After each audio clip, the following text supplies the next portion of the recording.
Bapak, Ibu, saudara-saudara sekalian,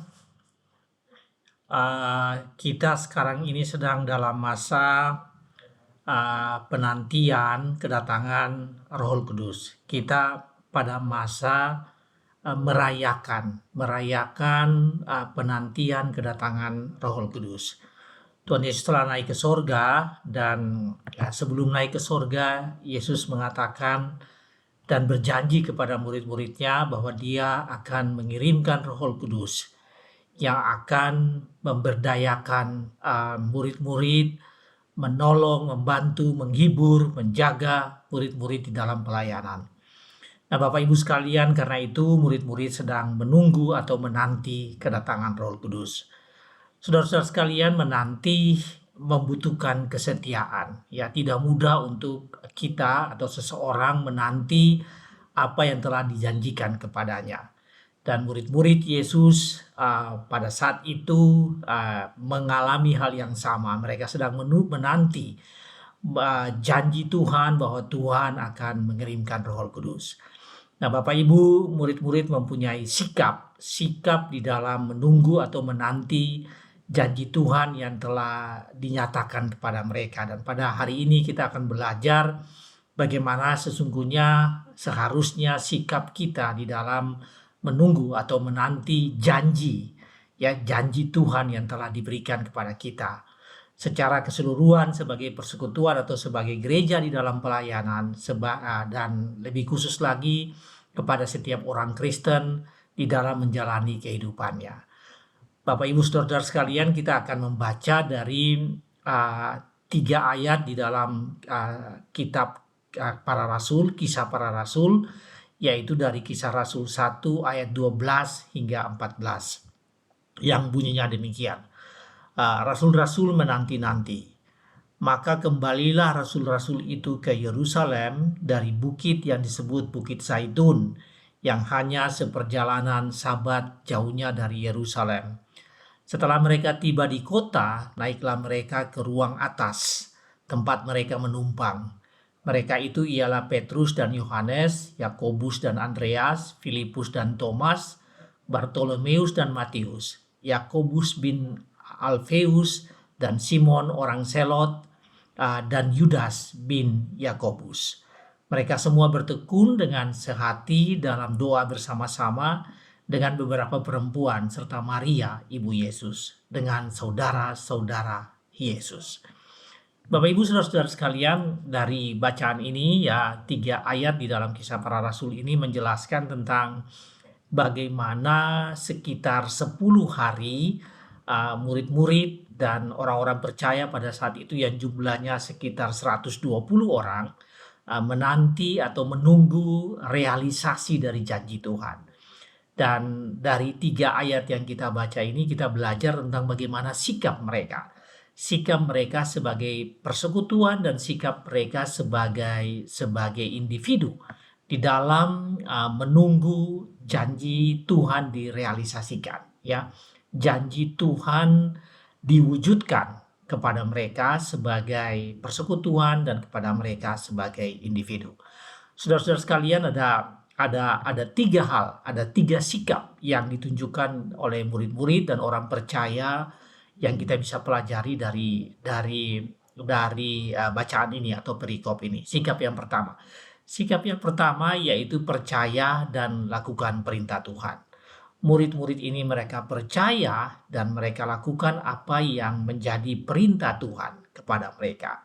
Saudara, dikatakan dalam bacaan kita tadi bahwa mereka kembali ke Yerusalem. Dalam ayat 12 dikatakan mereka itu kembali dari Yerusalem, kembali ke Yerusalem, ke kota Yerusalem dari bukit yang disebut dengan Bukit Zaitun.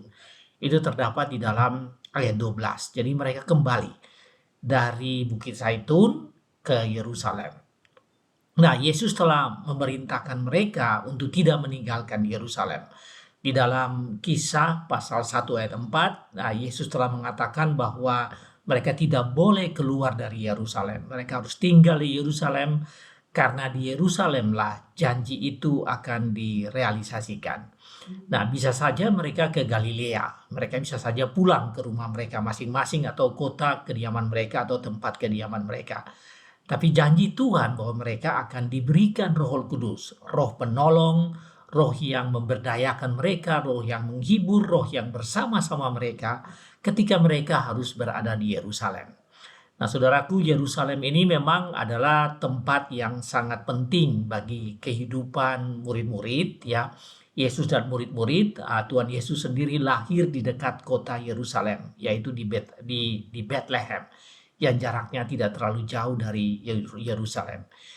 Yerusalem adalah tempat kematian Yesus, tetapi di Yerusalem juga, yaitu di Bukit Zaitun, adalah tempat kenaikan Yesus ke sorga. Sehingga Yerusalem begitu penting, bukan hanya bagi orang-orang Israel pada zaman itu, tetapi sejak abad-abad sebelumnya, ya. Ratusan atau bahkan ribuan tahun sebelumnya, Yerusalem itu begitu penting bagi orang-orang Israel. Dan ini merupakan titik awal bagi pengembangan penginjilan. Sehingga Yesus mengatakan bahwa dengan adanya konstelasi politik, budaya, dan berbagai hal yang terjadi di Yerusalem, maka Yesus meminta kepada mereka untuk mereka menunggu janji Tuhan itu di Yerusalem, karena janji itu akan diwujudkan di Yerusalem. Saudara-saudara sekalian, janji Tuhan ditepati di Yerusalem. Sebab itu murid-murid dan orang percaya harus yakin akan hal itu. Dan karena itu mereka harus menunggu di Yerusalem.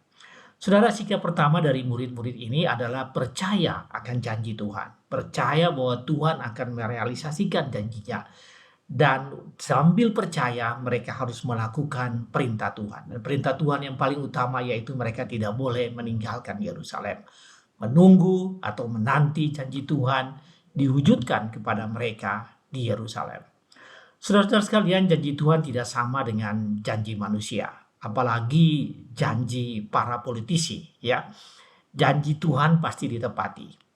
Tetapi kita sebagai anak-anak Tuhan harus menunggu.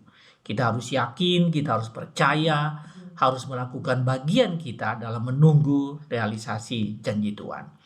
Nah, satu studi tentang janji, ya, terutama janji politik yang disebut dengan political promise, yang diwujudkan di dalam political campaign, ya, dan maka disebut dengan campaign promises, ya, jadi janji-janji kampanye. Studi dilakukan di 15 negara maju bahwa lebih dari 80% janji yang disampaikan oleh para politisi itu ditepati. Nah, studi serupa juga belum pernah dilakukan di Indonesia. Mungkin kalau dilakukan di Indonesia tentang janji-janji politik, maka hasilnya sangat berbeda. Nah, janji bisa saja ditepati, tetapi banyak janji yang tidak ditepati dalam kehidupan kita, terutama di dalam kehidupan politik. Banyak sekali janji-janji yang tidak ditepati, janji-janji kampanye, janji partai, janji orang-orang yang menjadi pemimpin secara politik itu tidak ditepati. Tetapi janji Tuhan pasti ditepati. Nah, ada satu lagu yang ditulis oleh almarhum Rinto Harahap, ya. Rinto Harahap mengarang sebuah lagu yang judulnya Dingin, ya, judul lagunya Dingin. Lagu ini dinyanyikan pertama kali oleh Hetty Koes Endang, kemudian dipopulerkan pada zaman sekarang ini, ya, pada beberapa tahun yang lalu oleh satu kelompok yang disebut dengan Topati. Nah, penggalan lagu itu begini, tapi janji, tinggal janji, bulan madu hanya mimpi. Jadi almarhum Rinto Harahap, pengarang yang cukup produktif ini, dia mengarang lagu ini, dan di dalam lagu itu dia gambarkan bahwa seseorang yang sangat menunggu janji, sangat menantikan janji dari pasangannya atau calon pasangannya. Tapi janji itu tinggal janji. Dia berjanji akan berbulan madu ke seluruh dunia, akan banyak janji-janji lainnya, ya, dalam rangka kehidupan mereka sebagai satu pasangan. Tetapi kemudian refrain dari lagu itu mengatakan, tapi janji tinggal janji, bulan madu hanya mimpi. Nah, kasihan orang ini yang sudah menunggu berbulan madu, tetapi ternyata itu tidak ditepati. Nah, janji manusia tidak bisa dipegang atau sulit dipegang, tapi janji Allah pasti ditepati. Tetapi kita mempunyai tanggung jawab untuk bersikap di dalam menunggu janji Tuhan. Dan tanggung jawab tersebut adalah kita percaya dan kita melakukan firman Tuhan. Saudara, hari ini mungkin Anda sedang menunggu janji Tuhan. Anda sedang dalam pergumulan dan Anda tahu bahwa Tuhan akan menjawab doa Anda Dan karena itu Anda menunggu, menanti janji Tuhan itu. Bahwa Tuhan akan menjamah Anda, bahwa Tuhan akan memecahkan persoalan Anda, bahwa Tuhan akan menjawab doa-doa Anda. Saudara, dalam hal seperti itu, sikap Anda yang pertama yaitu Anda harus percaya. Percaya bahwa janji Tuhan itu akan ditepati dan pasti Tuhan memberikan jawaban yang sesuai, yang paling tepat bagi Anda masing-masing, bagi kita masing-masing. Anda mungkin sedang menunggu petunjuk Tuhan dalam pelayanan Anda. Mungkin Anda bergumul dengan pelayanan-pelayanan di gereja atau persekutuan. Ada proyek-proyek pelayanan, ada program-program pelayanan yang sudah Anda gumuli. Dan Anda menanti janji Tuhan supaya program atau proyek pelayanan itu bisa Anda lakukan. Nah, saudara, dalam menunggu dan menanti itu, maka sikap yang pertama yang perlu Anda miliki, yaitu Anda percaya bahwa janji Tuhan akan ditepati. Bahwa program pelayanan yang sudah dirancang akan dilakukan. Bahwa proyek-proyek pelayanan yang memang memuliakan nama Tuhan itu akan dilakukan, akan dilaksanakan. Dan karena itu Anda harus menunggu sambil tetap menaati firman Tuhan. Apa yang Tuhan katakan di dalam firman-Nya bagi kita untuk taat, kita harus melakukan itu. Saudara, sikap pertama pada hari ini yang bisa kita belajar yaitu kita percaya bahwa Tuhan memberi petunjuk bagi Anda dalam pelayanan. Tuhan memberi janji bagi Anda dalam pelayanan. Tuhan berjanji bahwa Tuhan akan menyertai Anda.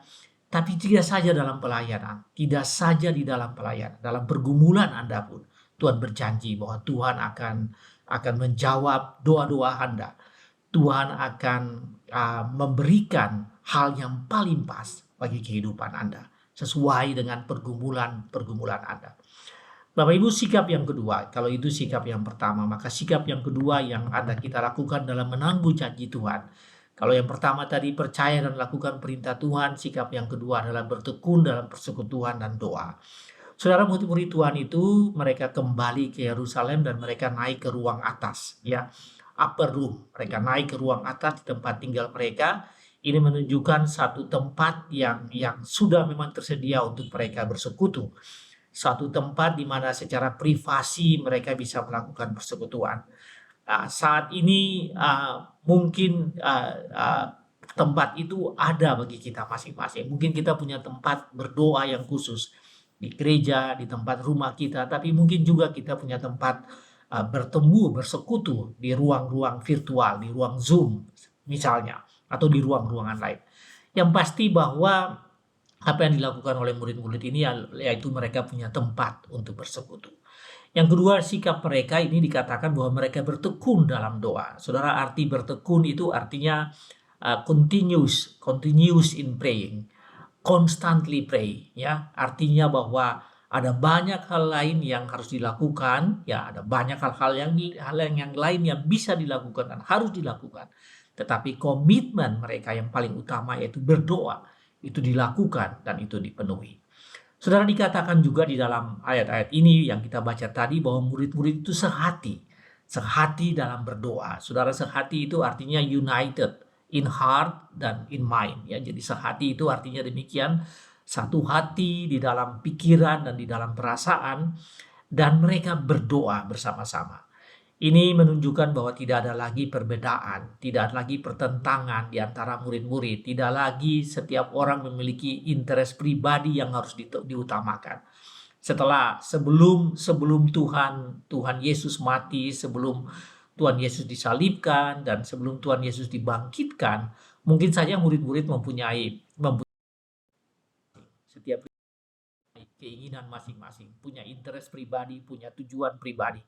Tetapi di dalam menanti kedatangan Roh Kudus itu tidak lagi ada pada mereka. Dikatakan bahwa mereka sehati dan berdoa dengan sehati, seperasaan yang ada dalam kehidupan mereka. Nah, Bapak Ibu sekalian, frasa sehati dalam doa ini ada sekitar 10 kali dalam Kisah Para Rasul. Dan semuanya itu menunjukkan ketekunan mereka sebagai persekutuan di dalam doa. Jadi kalau sehati dalam berdoa berarti lebih dari satu orang. Dan mereka semua mempunyai kesehatian, mereka mempunyai kesamaan pandangan, mempunyai kesamaan pergumulan. Dan mereka membawa itu di dalam doa. Jadi menanti dalam persekutuan dan doa adalah sikap di dalam menunggu janji Tuhan, di dalam menunggu realisasi janji Tuhan. Saudara, yang pertama percaya dan lakukan perintah Tuhan, yang kedua bertekun di dalam doa dan dalam persekutuan.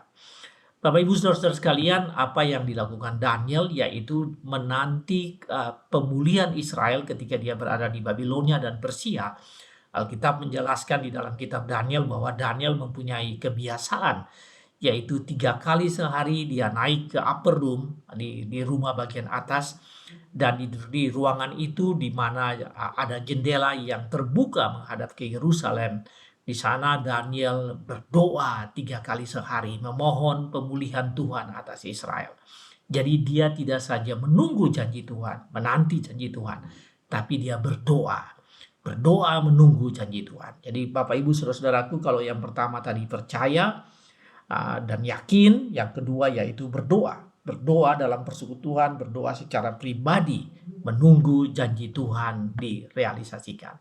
Saudara, jangan berhenti berdoa. Pelajaran bagi Anda yaitu jangan berhenti berdoa ketika Anda menanti jawaban Tuhan. Kita mungkin tidak instan menunggu, kita mungkin lama menunggu, mungkin hari-hari kita menunggu, mungkin lama sekali kita menunggu janji Tuhan itu. Tapi dengan menunggu itu kita harus disertai dengan berdoa dan bersekutu. Paulus katakan kepada jemaat di Tesalonika, tetaplah berdoa, pray without ceasing, jangan berhenti berdoa. Di dalam menghadapi pergumulan, di dalam menunggu janji Tuhan, dalam menunggu realisasi janji Tuhan kepada dirimu, kepada menjawab pergumulan-pergumulan pribadimu, jangan berhenti berdoa.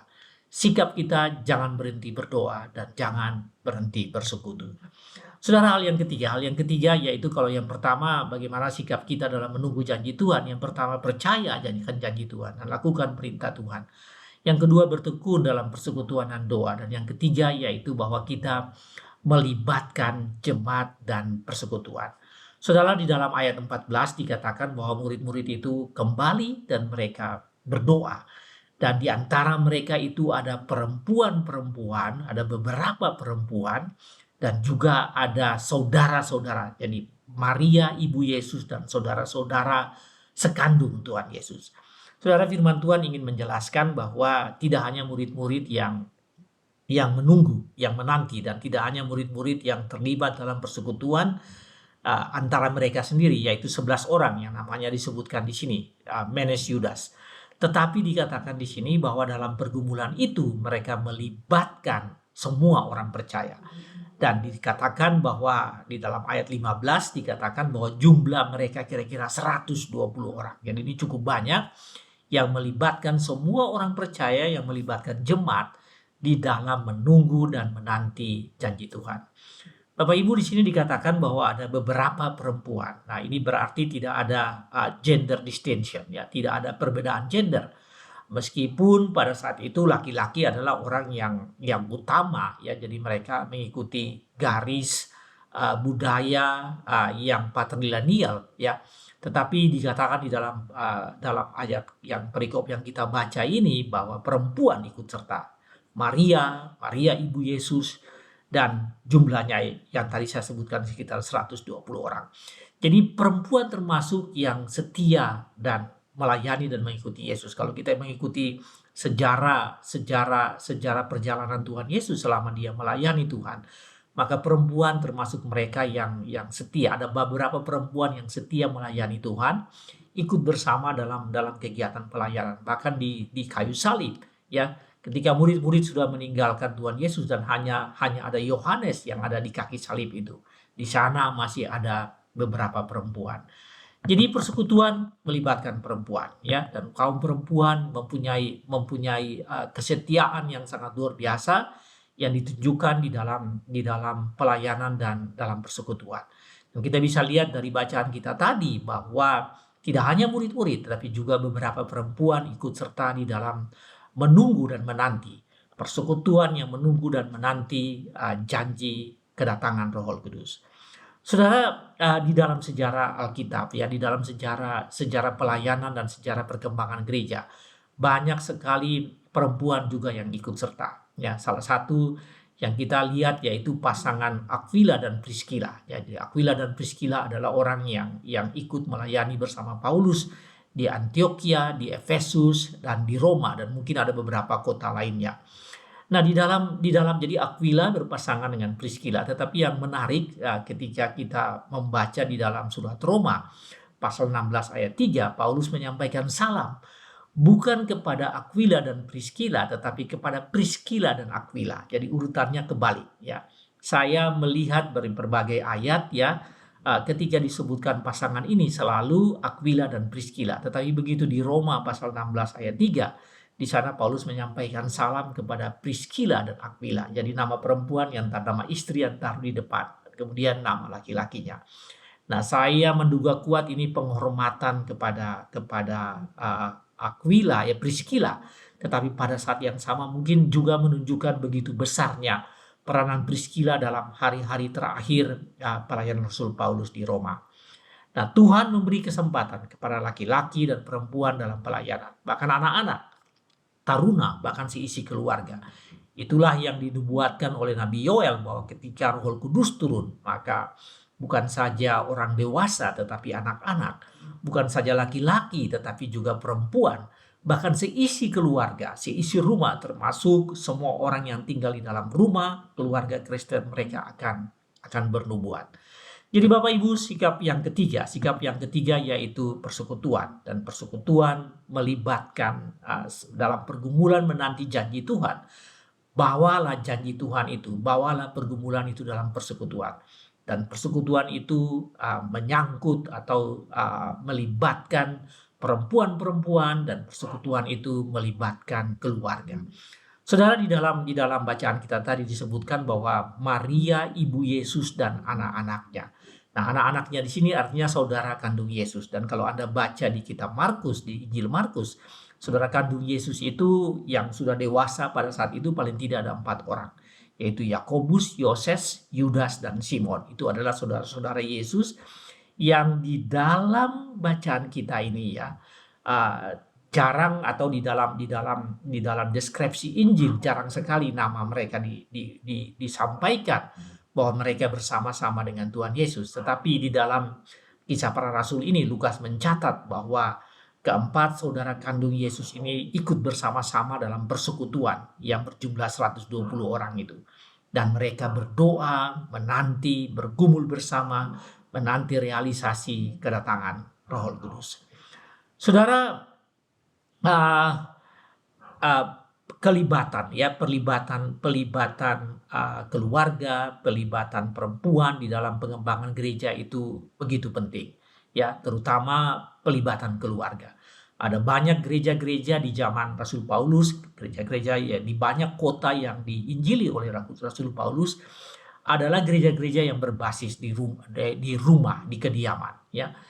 Di dalam surat Roma Paulus mengatakan salam kepada jemaat yang berada di rumah Aristobulus, yaitu di dalam Roma 16 ayat 10. Di dalam Roma 16 ayat 11 juga dikatakan salam kepada jemaat yang berada di rumah Narkisus, itu dalam Roma 16 ayat 11.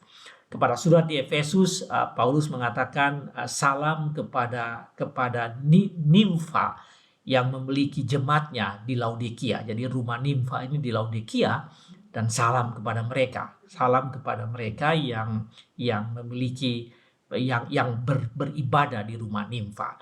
Jadi Bapak Ibu saudara-saudaraku, keluarga adalah basis di dalam pengembangan Injil, pengembangan firman Tuhan, pengembangan gereja. Tapi keluarga juga adalah tempat di mana dalam persekutuan keluarga, termasuk perempuan-perempuan di sana, janji Tuhan itu digumuli.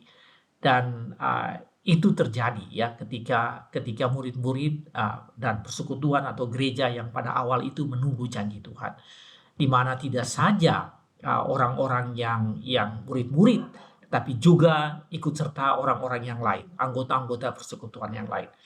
Dan pelajaran bagi kita bahwa di dalam menanti janji Tuhan, menunggu realisasi janji Tuhan, maka perempuan-perempuan harus ikut serta, maka anak-anak harus ikut serta, maka keluarga, anggota keluarga semua harus mempunyai pergumulan yang sama, sehati dalam doa dan memiliki pergumulan yang sama.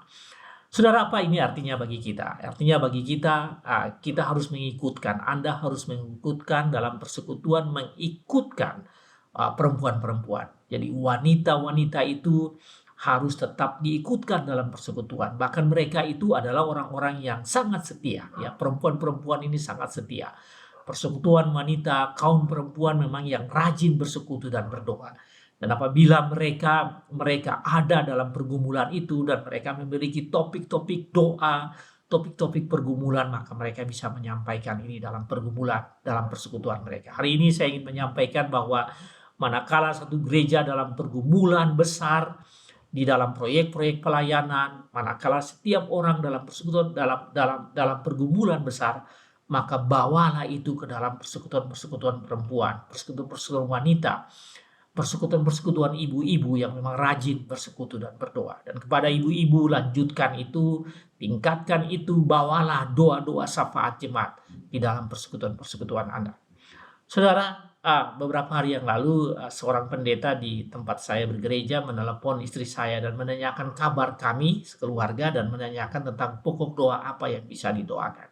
Saya pikir ini contoh yang sangat baik bahwa sebagai pelayan, ya, kita pun mendoakan, membawa dalam doa syafaat warga jemaat kita, dan begitu banyak pergumulan yang dihadapi, dan dalam rangka menanti janji Tuhan kepada anggota-anggota jemaat, kepada persekutuan kita, maka kita bisa atau kita seharusnya membawa itu di dalam doa. Libatkan keluarga dalam menanti janji Tuhan. Semua anggota keluarga harus berdoa. Mama, papa, oma, mertua, keponakan, dan seterusnya yang tinggal di dalam satu atap, di dalam satu keluarga, harus sehati di dalam menunggu dan menanti janji Tuhan. Bapak Ibu saudara sekalian, sebagai take away, sebagai sesuatu yang menjadi oleh-oleh bagi kita pada hari ini, Tuhan berjanji memberikan Roh Kudus bagi kita, dan Roh Kudus untuk menghibur kita, untuk memberdayakan kita dalam pelayanan kita, dan untuk bersama-sama kita dalam kita menghadapi pergumulan kita. Karena Dia adalah Roh penghibur, Allah sendiri dalam bentuk Roh yang tinggal bersama-sama dengan kita. Dan janji itu telah dipenuhi. Janji itu telah dipenuhi 2000 tahun yang lalu. Nah, tugas dan tanggung jawab kita yaitu sekarang kita memohon Roh Kudus untuk tetap bersama dengan kita, memberi kekuatan, menghibur, menolong dalam pelayanan dan pergumulan Anda semua. Saudara, sikap Anda, sikap kita, sikap Anda, yaitu yang pertama bahwa Anda harus percaya. Percaya dan taat akan firman Tuhan di dalam menanti janji Tuhan. Di dalam menanti realisasi janji Tuhan. Di dalam menanti jawaban Tuhan atas pergumulan-pergumulan Anda. Baik secara pribadi maupun secara persekutuan. Sikap yang kedua yaitu kita harus berada di dalam persekutuan. Bersekutu sehati dalam keluarga, dalam persekutuan menyampaikan pergumulan-pergumulan itu dan memohon Tuhan menjawab sesuai dengan waktunya. Dan sikap yang ketiga, kita harus melibatkan banyak orang, membawa itu dalam jemaat. Kalau hal-hal yang perlu dibukakan kepada jemaat, maka kita buka itu kepada jemaat agar jemaat bisa ikut mendoakan, persekutuan ikut mendoakan, perempuan-perempuan ikut mendoakan. Dan Tuhan pasti menjawab, Tuhan pasti memberikan jawaban, realisasi janjinya. Karena Tuhan mengasihi Anda, Tuhan menjaga Anda. Oleh karena itu, apa yang menjadi pergumulan kita, Tuhan menjawab itu sesuai dengan janjinya bahwa Dia akan selalu menyertai kita dan memberkati kita. Tuhan berkati saudara sekalian. Amin.